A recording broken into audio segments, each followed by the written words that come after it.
If it were not for the OnePlus Nord, the OnePlus 8 would have been the entry-level phone from OnePlus for this year. But at a significantly lower price point, the OnePlus Nord is the beginning of a new lineup from OnePlus where they pack most of the essentials at a lower price point. Now of course, if price is not a concern for you, then the OnePlus 8 is a better phone and you should just go for it and call it a day. But price is a concern. And so today, let's discuss whether you should go for the more expensive OnePlus 8 or save a significant amount of money and pick the OnePlus Nord instead. I'm Rohan from TechieTechTech and here we go.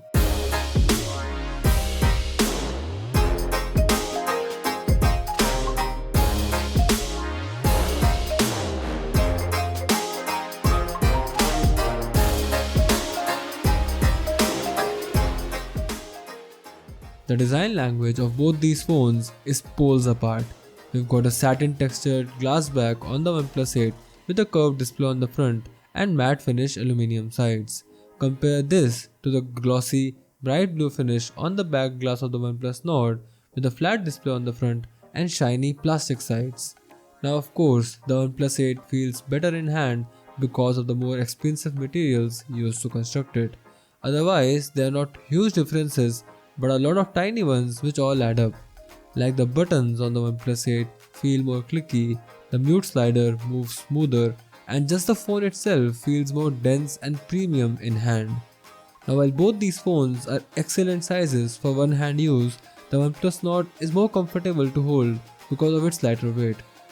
So the OnePlus 8 does win in this category, although to be really honest with you, it probably won't matter if you're going to use a case anyway. Moving on to the display, both phones feature a 90Hz refresh rate with the same 1080 by 2400 resolution. That's where the similarities end, unfortunately. While the OnePlus Nord has a flat display, the OnePlus 8 has a curved one. While the OnePlus 8 has a small cutout on the display, the Nord has a somewhat larger pill cutout for its dual selfie cameras. Now I have to admit that in terms of appearance and appeal, the curved display of the OnePlus 8 looks way more premium and more flashy, but in terms of solid, no-nonsense practicality, I would always prefer the flat screen on the OnePlus Nord simply because curved screens result in a lot of accidental touches. There's also the whole matter with the display tint and other issues on the OnePlus Nord which we have covered in an in-depth analysis video. We made a similar video about the OnePlus 8, but long story short, the OnePlus Nord does have some widely reported display defects while the OnePlus 8's display is mostly error-free. But for what it's worth, in day-to-day use, both these phones have great displays with excellent colors and crisp text which translates to a great multimedia experience. It's when we talk about the performance that the OnePlus 8 shows why it's more expensive. The OnePlus 8 in traditional OnePlus fashion packs the top-of-the-line Snapdragon 865 processor compared to the Snapdragon 765G on the Nord. Now, the 765G is actually powerful enough for day-to-day use and even some occasional gaming. In fact, I did not find it lacking in any way whatsoever in my personal usage experience. It's when you put it against the Snapdragon 865 of the OnePlus 8 that the story completely changes. Everything, and I mean everything, be it smaller things like app loading times and the smoothness of UI animations, or intensive things like gaming or photo and video editing, everything just runs faster. The more power hungry a task, the more obvious is the difference. Now before I get too excited, let me remind you again that the OnePlus Nord and its power is adequate for most users. I used it for a long time as my daily driver and did not find it lacking at all. So for most of you out there, the OnePlus Nord is going to be sufficiently powerful. But for those of you who want to game seriously or like having a more capable device with some horsepower to spare, the choice couldn't be more obvious. Go for the OnePlus 8 hands down. Also, for what it's worth, with years and years of software updates, less powerful phones tend to slow down sooner than more powerful phones. So if you plan to use your phone for the next 3 to 4 years, maybe spending the extra money for the OnePlus 8 isn't a bad choice after all. Let's talk about the cameras now. In terms of optics, the primary and the macro camera are the same on both devices. The OnePlus Nord has an extra camera on both the front and the rear of the phone. The major differences lie in how these devices process the captured pictures and videos. Let's find out as we talk about the photos first and the videos later. The indoor performance is very similar on both the devices. Pictures shot on the Nord are more contrasty and saturated. On the other hand, stills from the OnePlus 8 have better color accuracy. Outdoor pictures from both devices are vibrant and have a wide dynamic range. The ultra-wide-angle lens on the OnePlus 8 performs better in terms of autofocus speed and overall sharpness. Both the OnePlus 8 and the Nord shoot portraits with decent subject separation for humans and objects. The subject separation and HDR processing performance is similar on both the front and the rear cameras. On the front, the OnePlus Nord has a dual selfie camera setup with a 32-megapixel primary and an 8-megapixel ultra-wide-angle camera. The results are very interesting as the OnePlus 8's 16-megapixel front camera stills are sharper and better than the 32-megapixel over-smoothened pictures shot on the Nord. Low light performance is mostly the same. The Nord produced brighter stills with some color casting issues. The pictures shot on the OnePlus 8 were exposed decently with accurate colors. Let's talk about the videos now.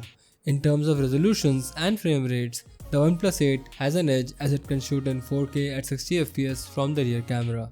The Nord has an upper hand when it comes to shooting videos from the front camera as it can shoot in 4K at 60fps while the OnePlus 8 cannot go beyond 30fps in Full HD.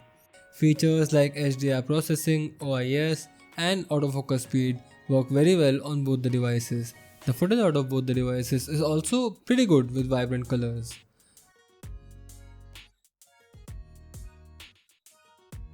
The OnePlus Nord has some limitations to these features however. For example, you cannot switch between lenses while recording or use filters in 4K mode, both of which you can do on the OnePlus 8. To conclude, the primary camera is the same on both the devices, but the results are somewhat different in different shooting environments. The Nord takes pictures and videos which are good enough for sharing on social media.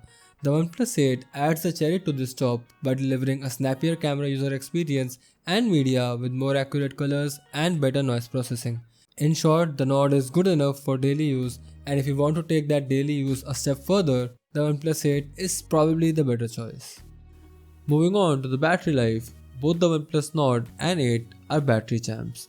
With my regular usage and the refresh rate permanently set to 90Hz, I was able to get 1 to 1.5 days worth of usage from both these phones, which roughly translates to around 5 to 5.5 hours of screen on time. The similarities don't end here. Both of them support the Warp Charge 30T standard for some insanely fast wired charging, and both of them do not have any support for wireless charging. Now, another component where things are really similar is biometrics.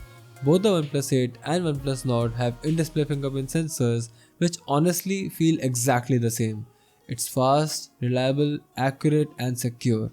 I slightly prefer the placement of the sensor on the OnePlus 8, but that is purely personal preference. One difference that I thought was significant is the speaker setup. The Nord has a downward firing mono speaker compared to the stereo speaker setup on the OnePlus 8. While there's not a huge difference in the overall loudness, the OnePlus 8 does provide a better video watching experience because the earpiece speakers are actually shooting the audio right in the direction of your face. The OnePlus Nord sometimes requires you to cup your hand beneath the mono speaker to hear quieter voices more clearly. When it comes to call quality and reception, the experience is again largely similar here with great reception and excellent voice quality. Not really much of a difference here. To conclude, should you go all out and get the OnePlus 8 or save your money and get the OnePlus Nord? See, as I said in the intro, the OnePlus 8 is obviously the better phone. There's a difference in philosophy here.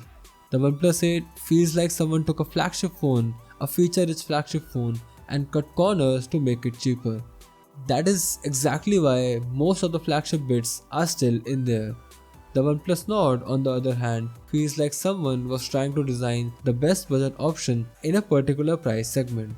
So the choice is quite simple. If spending the extra money for the OnePlus 8 is a non-issue for you, by all means go and get it. I'm serious. Close this video right now and go get it. You'll definitely love it. I promise that. However, Since the price difference is significant, I think for most users, the most sensible choice would be to pick up the value for money OnePlus Nord. The OnePlus Nord offers an excellent user experience and is a great package at its price. A majority of the users just want a device that works without any hassles, and the OnePlus Nord does exactly that at an excellent price point.